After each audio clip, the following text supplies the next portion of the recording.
കൊല്ലം കുളത്തൂപ്പുഴയിൽ ആറ്റിനു കിഴക്കേക്കര സ്വദേശിയായ 39 വയസ്സുള്ള രേണുകയെ ഭർത്താവ് സനുക്കുട്ടൻ കഴുത്തിലും വയറ്റിലും കത്രിക കൊണ്ട് കുത്തി ആഴത്തിൽ മുറിവേൽപ്പിച്ചു.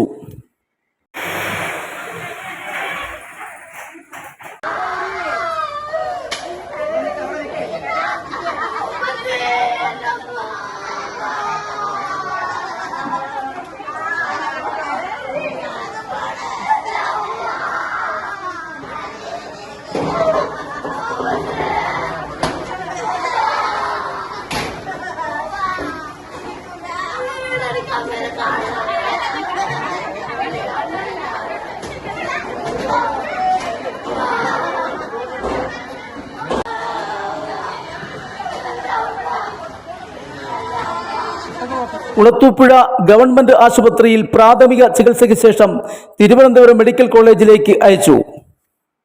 തിരുവനന്തപുരത്തേക്ക് പോകുന്ന യാത്രാമധ്യേ ആംബുലൻസിൽ വെച്ച് രേണുക മരണപ്പെട്ടു. സംശയത്തിന്റെ പേരിൽ രേണുകയെ ഭർത്താവ് നിരന്തരം ഉപദ്രവിക്കുകയും കുടുംബകലഹം ഉണ്ടാവുകയും ചെയ്തതായും ഈ കാരണമാണ് രേണുകയുടെ മരണത്തിൽ കലാശിച്ചത്.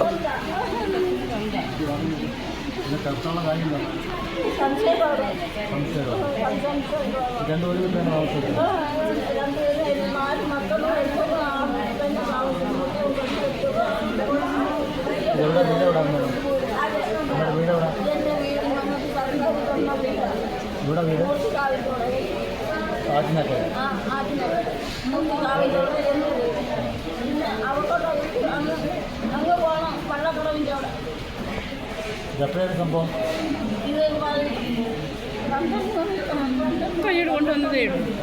എവിടെ വെച്ച സംഭവം നടന്ന എവിടെ വെച്ച സംഭവം നടന്നേ അതന്നെ ആറ്റിനക്കരയാണോ കുത്തിയിട്ട് എന്തുകൊണ്ടാ കുത്തിയത് എവിടേക്കാ കുത്തിയത് എവിടേക്കാ